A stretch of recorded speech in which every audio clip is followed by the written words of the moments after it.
The hallway was empty. Too empty for midnight, in a palace that never truly slept.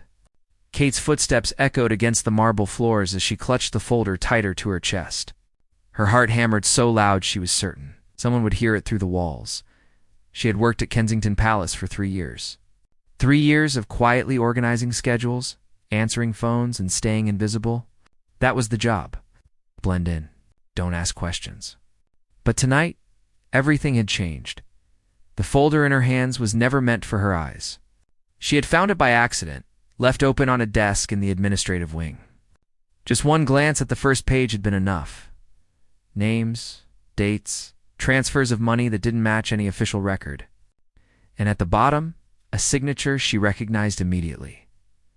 Kate's breath came faster now.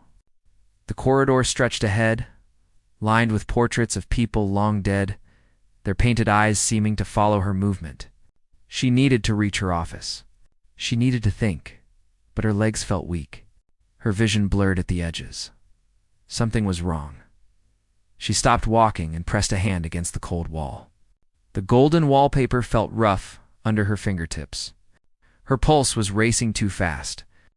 Sweat beaded on her forehead despite the chill in the air. Not now, she whispered to herself. Not now. But her body wasn't listening.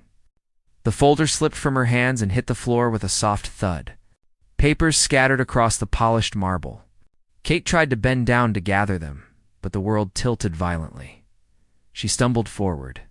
Her knees buckled. The last thing she saw before the darkness took her was the ceiling spinning above, and the distant sound of footsteps rushing toward her. If you want to know what happens next, make sure you're subscribed so you don't miss the rest of Kate's story. You won't believe what she discovers. When Kate opened her eyes, she wasn't on the floor anymore. She was lying on a leather couch in a room she didn't recognize. The lighting was dim, just a single lamp in the corner, casting long shadows across mahogany furniture. Her head throbbed. Easy. Don't sit up too fast. The voice came from her left. Kate turned slowly and saw him, a guard. Mid-30s, dark uniform, calm expression. He was crouched beside the couch, watching her carefully. You collapsed, he said simply. In the east hallway, Kate's mind raced. The folder. The papers. She tried to sit up despite his warning, panic flooding through her. Where are my things? The guard didn't move. His eyes stayed locked on hers. You mean these? He reached behind him and lifted the folder into view. All the papers were back inside, neatly stacked. Kate's stomach dropped. He had seen everything. Who are you? She managed to ask, her voice barely above a whisper. My name is Daniel, he said, and I think you and I need to talk. Kate's throat went dry. This was it. She had been caught.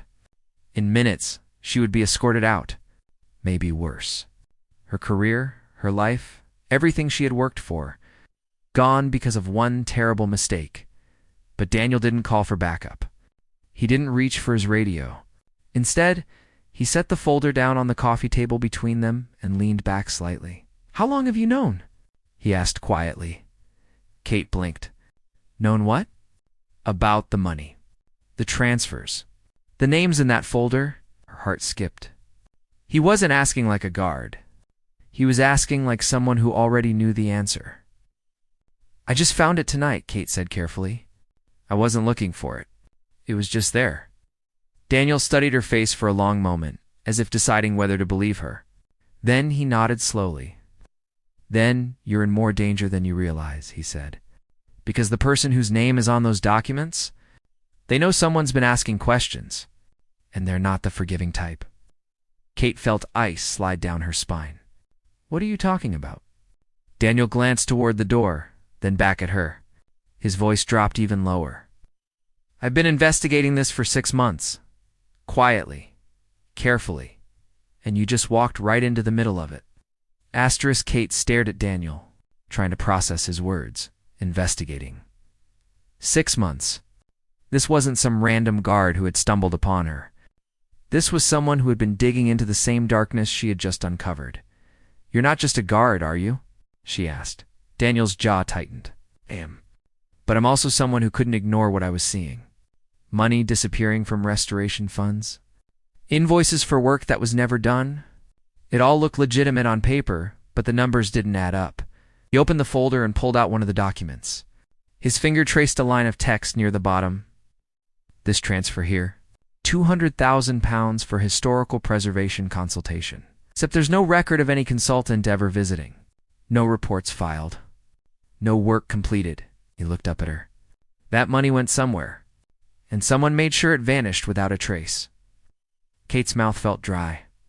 She had only seen the first few pages before collapsing. She hadn't understood the full scope of what she was holding. Think how much, she whispered, over the past 3 years. Close to £4 million? The number hung in the air between them like a weight. 4 million.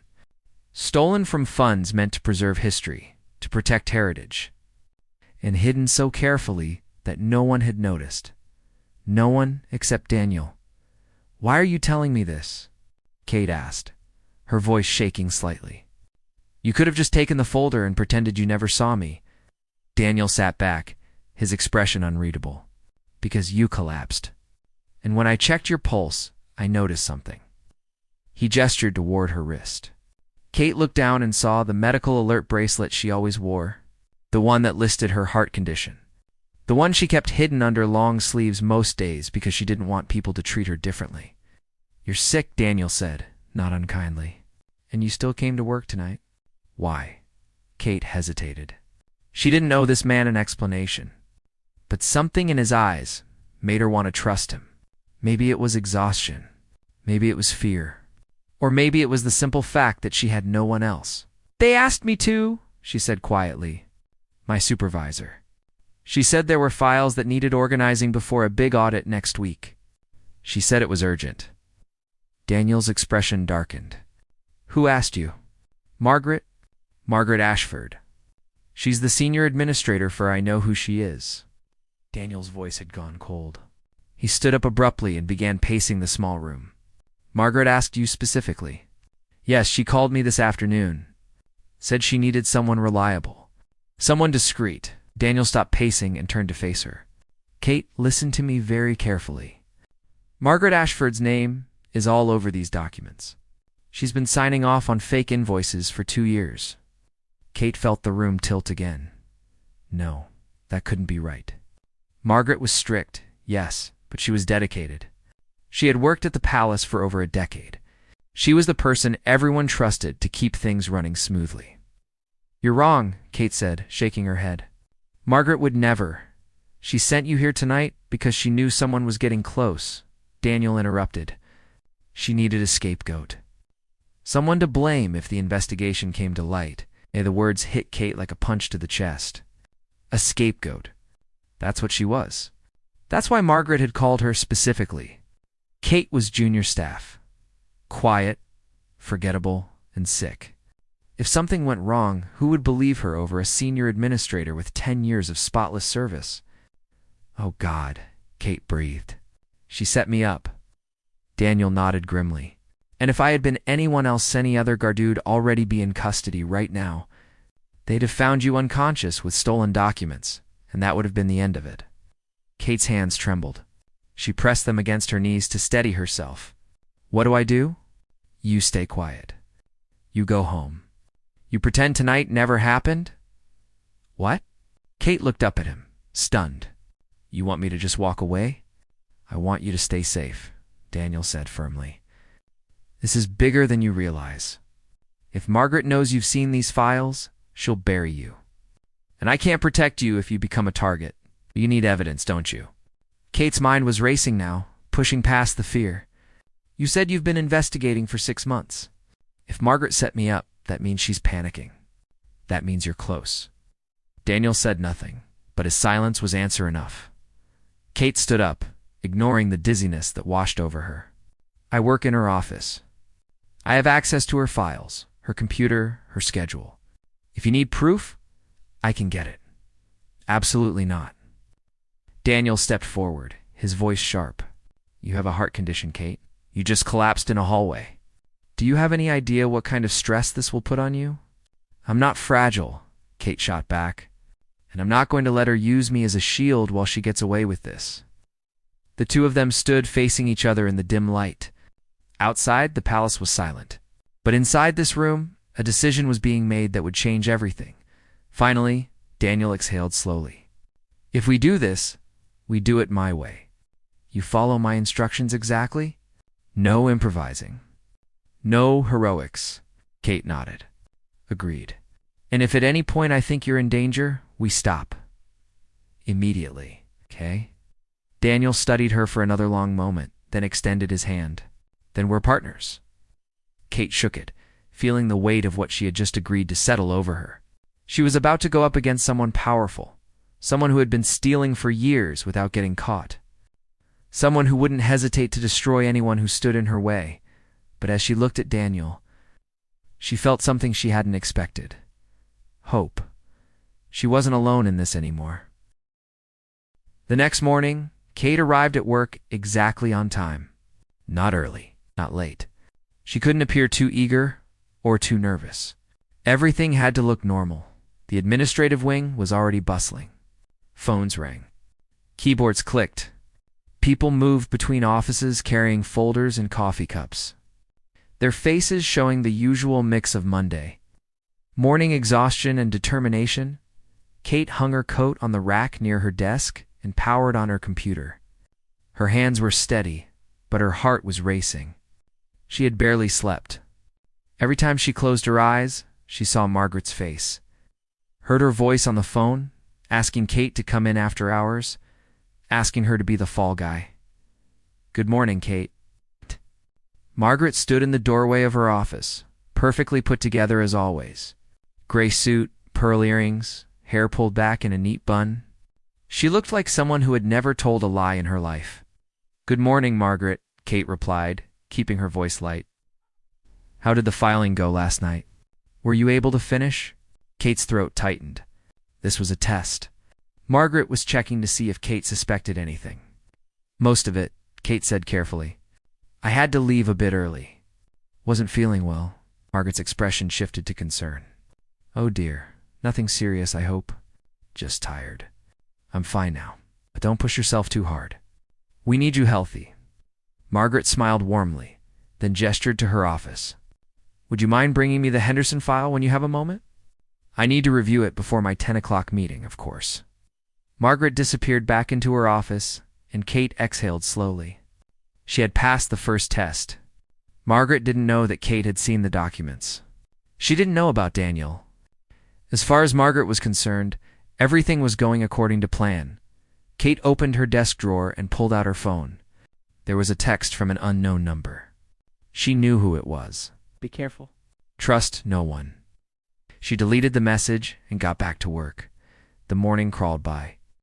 Kate answered emails, filed reports, and brought Margaret the Henderson file without incident. But every time Margaret called her into the office, every time she asked Kate to handle a task, Kate felt the weight of what she knew pressing down on her. At lunch, Kate left the building and walked to a small cafe 3 blocks away. Daniel was already there, sitting in the back corner with a newspaper in front of him. He didn't look up when she approached. Kate ordered a tea and sat down at the table next to his, angling her chair so they weren't facing each other directly. To anyone watching, they were strangers. She doesn't suspect anything, Kate said quietly, stirring her tea. Good. Daniel turned a page of his newspaper. Did you get access to her computer? Not yet. She's been in her office all morning. Tonight, then. After everyone leaves, Kate hesitated. What if she's there late again? She won't be. She has a dinner engagement with the deputy director at 7. I checked her calendar. Kate felt a chill. You can access her calendar? I can access a lot of things, Daniel said simply. But I need physical proof. Something that connects her directly to the missing funds. Bank statements, emails, anything that can't be explained away. Kate took a sip of her tea, thinking. Her computer is password protected. I know. That's why you're going to use this. Daniel slid a small USB drive across the table. It stopped just short of Kate's saucer. Plug it in. It'll bypass the login and copy everything on her hard drive. Takes about 3 minutes. Kate stared at the device. It looked so ordinary. Just a black USB stick, no bigger than her thumb. But what it represented was enormous. If she used it, she would be committing a crime. Breaking into Margaret's computer, stealing files. There would be no going back from that. "What if I get caught?" she asked. Daniel was quiet for a moment. Then he folded his newspaper and looked at her directly for the first time. His eyes were serious. "Then you tell them I forced you to do it. You say I threatened you. You give them my name, and you walk away." "Daniel, I mean it, Kate. If this goes wrong, I take the fall. Not you." Kate met his gaze. She saw the determination there. But she also saw something else. Wariness. He had been carrying this alone for 6 months. Watching, waiting, gathering pieces of evidence, while pretending everything was normal. It had taken a toll on him. "No one's taking the fall," Kate said firmly. "We do this together, or we don't do it at all." The corner of Daniel's mouth twitched. Not quite a smile, but close. "You're stubborn, you know that?" "So I've been told." He stood up, leaving money on the table for his coffee. 7:30 tonight. East entrance. I'll make sure the cameras are off in that corridor for exactly 5 minutes. That's all the time you'll have. Kate pocketed the USB drive. "I'll be ready." Daniel walked out without another word. Kate finished her tea slowly, forcing herself to appear calm. But inside, her mind was racing. Tonight, she would cross a line. Tonight, she would become more than just a witness. She would become part of the investigation. And if Daniel was right about Margaret, she would also become a target. When Kate returned to the office, she found Margaret standing at her desk looking through Kate's drawers. "Margaret." Kate's voice came out sharper than she intended. "Can I help you with something?" Margaret straightened up, not looking the least bit embarrassed. "I was looking for the Maurice contract. I thought you might have filed it here by mistake. It's in the cabinet. 3rd drawer, under M. "Ah, of course." "Thank you, dear." Margaret smiled, but her eyes were cold. "You seem tense. Are you sure you're feeling all right?" Kate forced herself to breathe normally. "Just a long day. We'll try to relax. Stress isn't good for someone with your condition." The words hung in the air like a threat. Kate's medical bracelet suddenly felt tight around her wrist. Margaret knew. She had always known. That's why she had chosen Kate, because Kate was vulnerable. Because Kate could be controlled. But what Margaret didn't know was that Kate was done being afraid. "I'll keep that in mind," Kate said evenly. Margaret nodded and walked back to her office. But as she passed, Kate caught the briefest flicker of something in her expression. Suspicion. Doubt. Margaret wasn't certain anymore, and that made her dangerous. Kate sat down at her desk and opened her email. Her hands didn't shake. Her heart rate stayed steady. She had made her decision. Tonight she would find the proof. And Margaret Ashford's perfect facade would finally crack. Asterisk, the hours dragged. Kate watched the clock on her computer screen tick forward with agonizing slowness. 5 o'clock came and went. Staff began filtering out, calling goodbyes to each other as they headed home to their families. Margaret left at 6:45, exactly as Daniel had predicted. She stopped at Kate's desk on her way out. "Don't stay too late," Margaret said pleasantly. "You need your rest." "I won't. Just finishing up a few things." Margaret's eyes lingered on Kate's face for a moment too long. Then she nodded and left, her heels clicking against the marble floor until the sound faded into silence. Kate waited.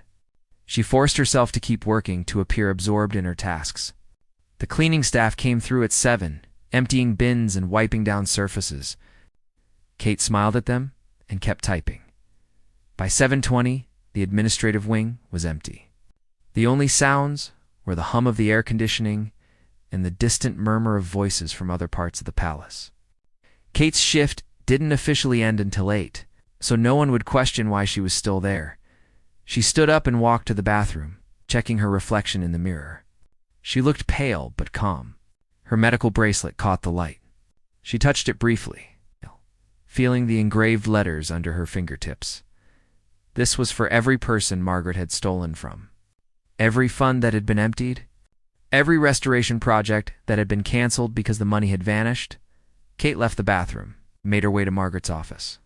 The door was closed, but not locked. Margaret never locked it during business hours, confident that no one would dare enter without permission. Kate slipped inside and closed the door behind her. The office was immaculate. Dark wood desk, leather chair, a bookshelf lined with administrative manuals and historical texts, a window overlooking the gardens. Everything in its place. Everything perfect? Kate moved to the desk and pressed the power button on Margaret's computer. The screen flickered to life, displaying a login prompt. Kate pulled the USB drive from her pocket and held it for a moment, her heart pounding. This was it. No turning back. She inserted the drive. The screen went black. Lines of code began scrolling past, too fast to read. Kate held her breath, counting in her head. Daniel had said 3 minutes. She watched the clock in the corner of the screen. 1 minute passed. Then 2. A floorboard creaked outside the office. Kate froze. Her hand moved instinctively to the USB drive, ready to pull it out. But if she did that now, the transfer would fail. She would have nothing. The doorknob began to turn. Kate's mind raced. She couldn't hide. She couldn't explain. If someone walked in right now, the door swung open. Daniel stood in the doorway. His uniform was perfectly pressed, his expression neutral. Behind him, the corridor was empty. "Guard check," he said loudly, his voice carrying. Then, quieter. 30 seconds. Kate looked at the screen. The progress bar showed 87%. Daniel stepped inside and closed the door, positioning himself in front of it. "Anyone asks, I'm escorting you out because you were working after hours without clearance," he said under his breath. "Thank you," Kate whispered. The progress bar hit 100%. The screen flashed, and the code disappeared, replaced by Margaret's desktop. Kate yanked the USB drive out and shut down the computer. Daniel opened the door and gestured for her to follow. "This way, please." Kate grabbed her bag and walked out, keeping her eyes down. They moved through the corridor together, Daniel slightly ahead, playing the role of the stern guard and the rule-breaking employee. Anyone watching would see exactly what they were supposed to see.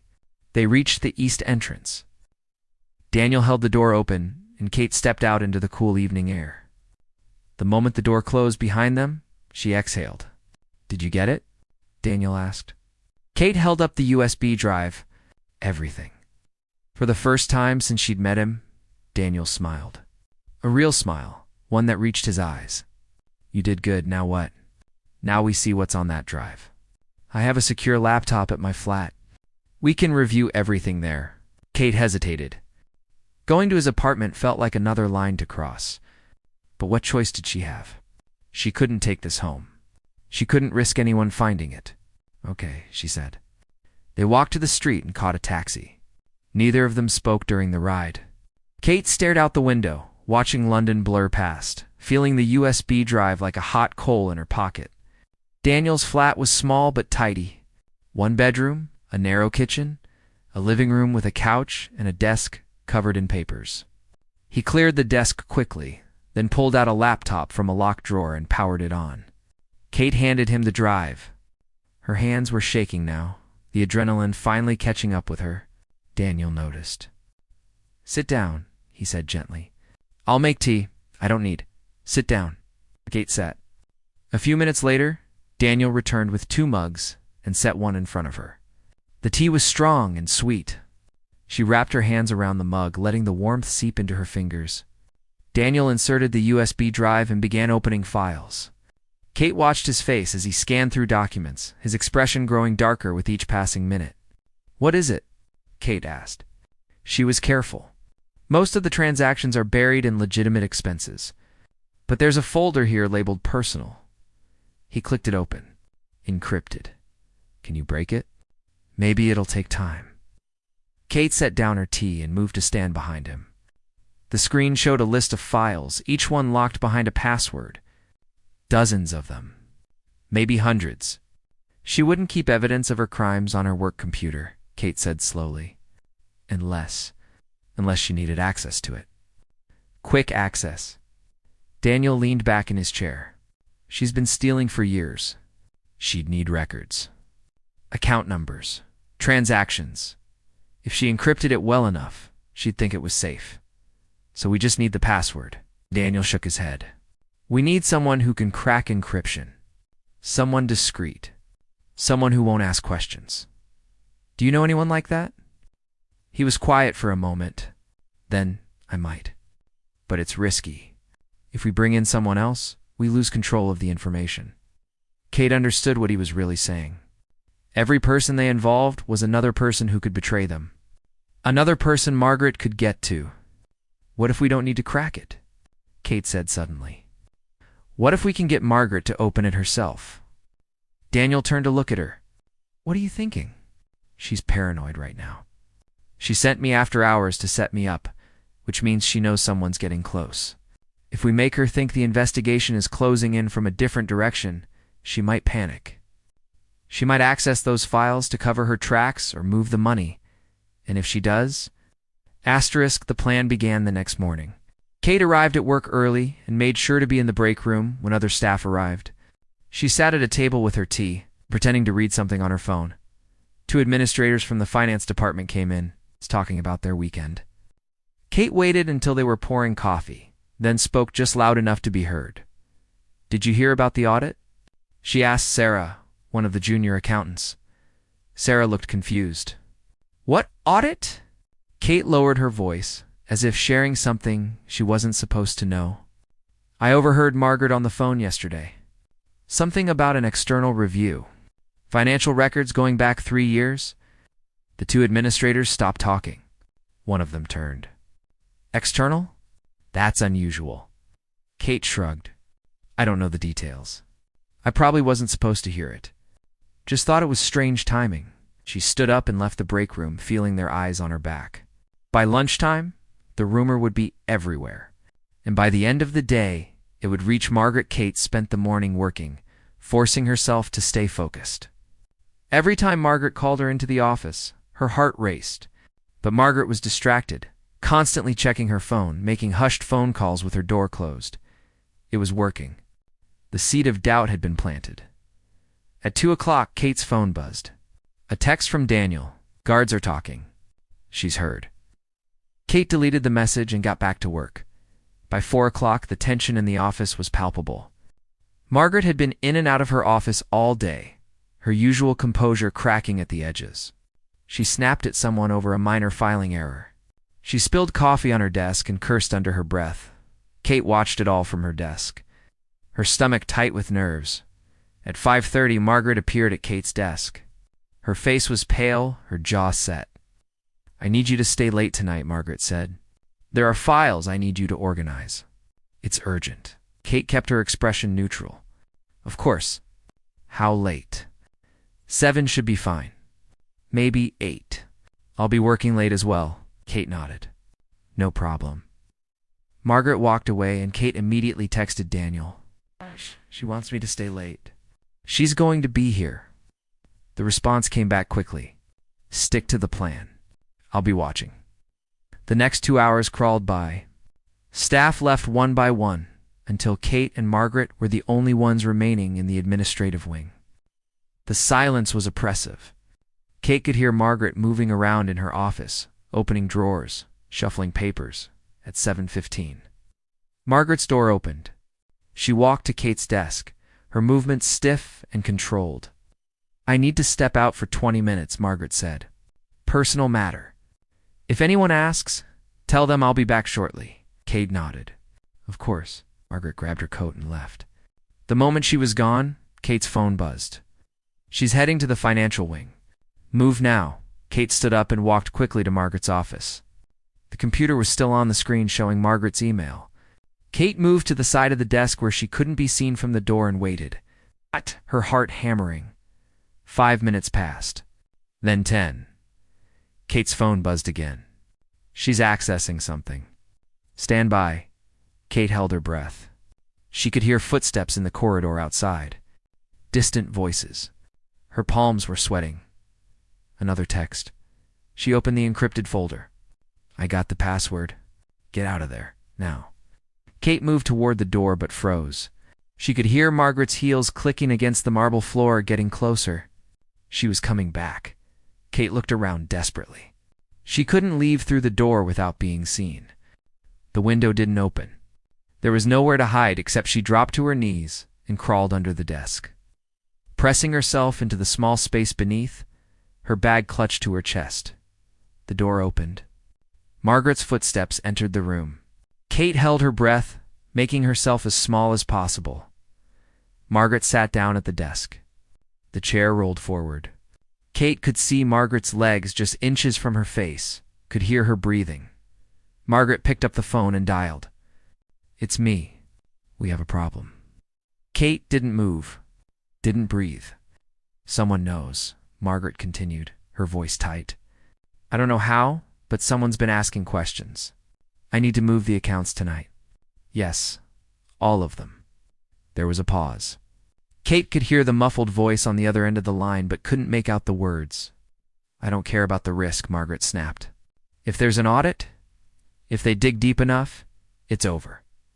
I'm transferring everything to the offshore account. By morning, there won't be a trace." Another pause. Margaret's foot tapped against the floor nervously. "The girl?" Margaret laughed, but there was no humor in it. "She's harmless, sick, weak. I've been watching her. She doesn't have the spine for anything like this. She's just collateral if I need her." Kate felt cold rage wash over her. Collateral. That's all she was to Margaret. A convenient scapegoat. "I'll handle it," Margaret said. "Just make sure the account is ready to You'll be watching. You can see what the password is. You can copy everything before she realizes what's happening." Daniel studied her face. "That's smart, but it's also dangerous. If she suspects you're involved, she'll come after you.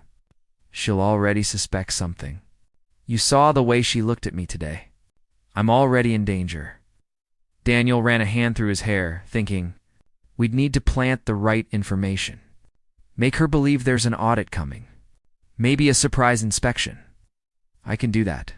I can mention it casually. Say I overheard something.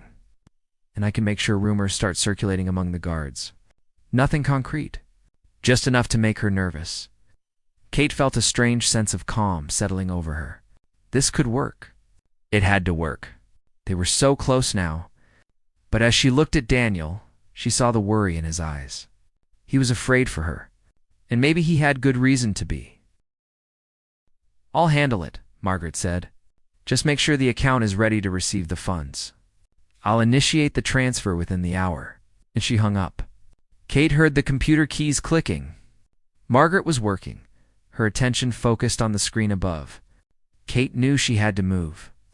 If she stayed here much longer, Margaret would notice her bag on the floor, or see her feet, or sense that something was wrong. But if she moved now, Margaret would hear her. She was trapped. Her phone buzzed in her bag. The sound was tiny, but in the dead silence of the office, it might as well have been a gunshot. Margaret's typing stopped. What was that? Kate's heart stopped. Margaret's chair rolled back. She was standing up. She was going to look under the desk. The door burst open. "Ms. Ashford, we need you in the director's office immediately." Daniel stood in the doorway, his face serious, his posture official. Behind him, Kate could see 2 other guards. Margaret spun around. "What? Why?" "There's been a security incident. They need all senior staff present. It's urgent." Margaret's eyes narrowed. "What kind of incident?" "I'm not at liberty to say, ma'am. But the director insisted, everyone, now." Margaret looked back at her computer, clearly torn. Then she grabbed her phone and walked toward the door. "This better be important." "Yes, ma'am." They left. Kate heard their footsteps fade down the corridor. She waited 30 seconds, then crawled out from under the desk, her legs shaking. She stood up and looked at Margaret's computer. The screen showed a banking interface. Account numbers. Transfer amounts. Everything. Kate pulled out her phone and took photos. Screen after screen, capturing every detail. Then she heard voices in the hallway. They were coming back. Kate ran. She left Margaret's office and headed for the east exit. not caring who saw her, not caring about anything except getting away. She burst through the door and into the night air, gasping. Daniel appeared beside her seconds later. "Are you okay?" Kate nodded, unable to speak. She held up her phone, showing him the photos. Daniel's eyes widened. "You got it. You actually got it. She's transferring the money tonight. Within the hour. We have to stop her." Daniel pulled out his radio. "Then we call it in. Right now, we give everything to the authorities and let them handle it." Kate grabbed his arm. "What if they don't believe us? What if she has connections? She's been doing this for years, Daniel. She has to have people protecting her." Daniel looked at her, and she saw the same fear in his eyes that she felt. They were taking on someone powerful, someone who had evaded detection for so long that she'd grown arrogant. "Then we make sure they can't ignore us," Daniel said. "We go to the press. We make it public. She can't bury it if everyone knows." Kate nodded. "Do it." Daniel made the call. Within minutes, they were joined by 2 investigative journalists Daniel trusted. Within an hour, the story was out. Within 2 hours, the police arrived at the palace, and Margaret Ashford's perfect world began to crumble. The palace was chaos.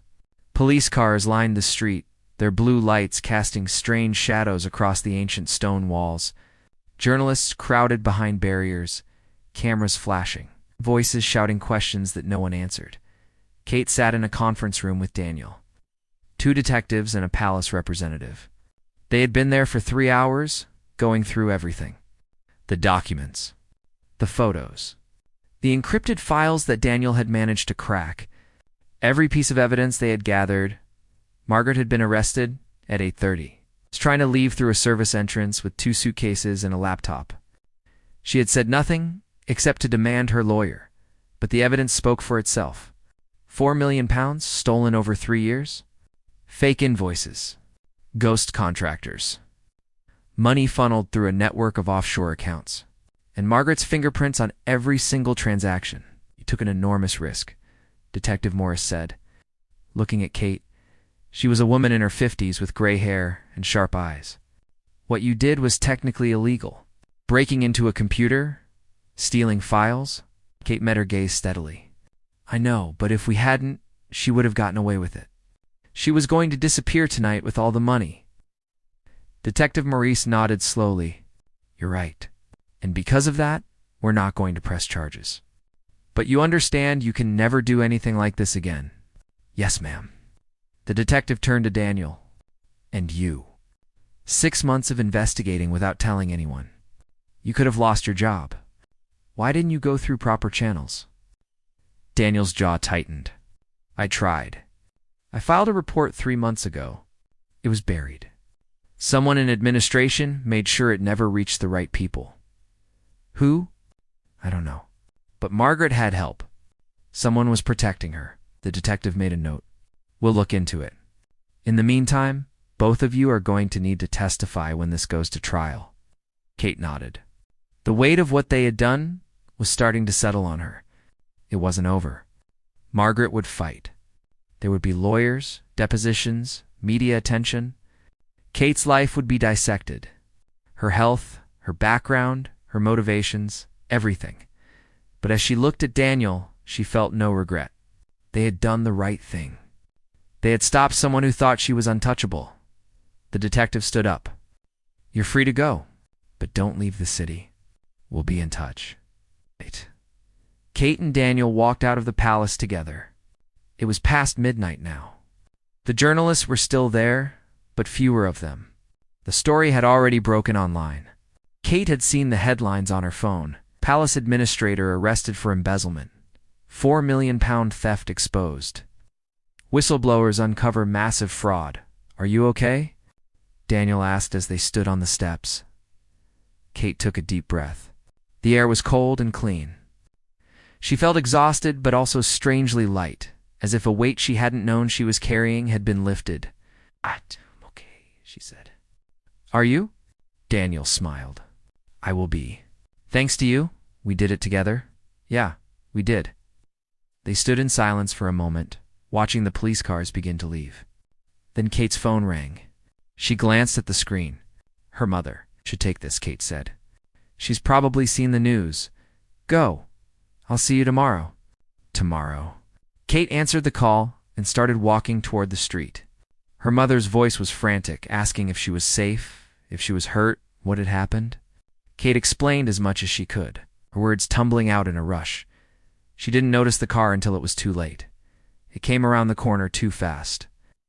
Tires screeching. Kate looked up just as the headlights blinded her. She heard Daniel shout her name. She felt hands grab her arm and yank her backward. The car sped past.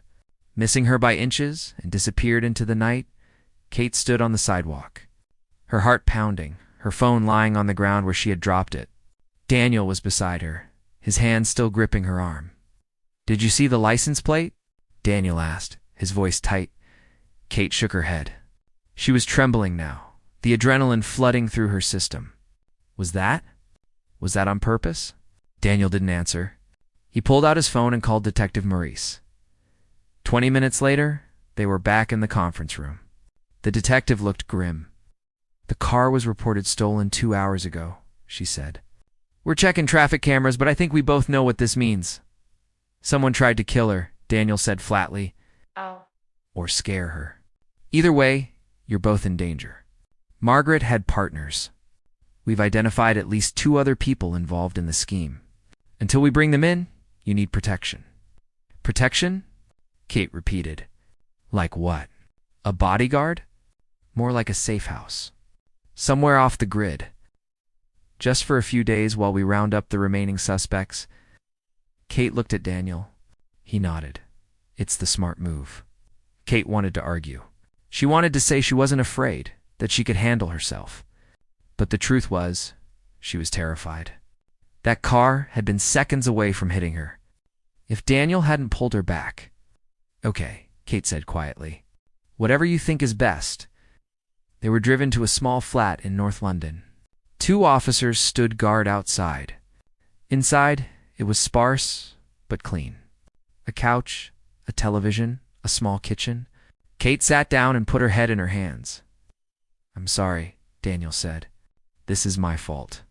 I should have known they'd come after you. This isn't your fault. Margaret made her choices. Her partners made theirs. We just exposed them. You almost died tonight. Kate looked up at him. But I didn't. We got them. That's what matters. Daniel sat down beside her. For a long moment, neither of them spoke. Then Kate felt his hand cover hers. You're the bravest person I've ever met, he said quietly. Kate felt tears prick her eyes. She'd been holding everything together for so long. The fear, the stress, the constant vigilance. But now, in this quiet room with Daniel beside her, she finally let herself feel it all. I was so scared, she whispered. I know. Me too. They sat together in the dim light, 2 people who had been strangers a week ago and were now bound together by everything they had been through. Outside, the city carried on. Police hunted for Margaret's accomplices. Journalists wrote their stories. The palace began the work of damage control and reform. But in that small flat, Kate and Daniel simply sat and breathed and were grateful to be alive. 3 days later, the remaining suspects were arrested. Margaret's partner, a financial consultant named Richard Price, tried to flee the country but was caught at Heathrow. The third accomplice, a junior accountant, turned himself in and agreed to testify in exchange for a reduced sentence. The case was ironclad. Margaret would spend years in prison. The stolen money would be recovered. Reforms would be put in place to prevent anything like this from happening again. Kate returned to work 2 weeks later. She had a new position now in the Inspector General's office. Her job was to review financial controls and ensure transparency. It was important work that mattered. Daniel was promoted to Senior Security Officer. He was tasked with implementing new protocols, new safeguards. They still met for tea sometimes, in that same cafe where they had planned their investigation. They talked about work, about their lives, about the trial that was coming. But mostly, they talked about the future. About the possibility of a world where people like Margaret couldn't hide in the shadows, where ordinary people like Kate and Daniel could make a difference. It wasn't a perfect world. It wasn't even always a fair one, but it was theirs, and they had fought for it. On a cold morning, 6 months after Margaret's arrest, Kate stood in front of the palace and looked up at its ancient walls. She thought about all the history contained within those stones, all the secrets, all the power, and she smiled, because she had learned something important. Power wasn't about titles or positions. It wasn't about money or influence. Real power was standing up when everyone expected you to stay silent. It was choosing courage over safety. It was believing that one person, even someone weak and sick and ordinary, could change things. Kate touched her medical bracelet, feeling the familiar weight of it against her wrist. Then she walked through the palace doors, ready for whatever came next. She wasn't afraid anymore.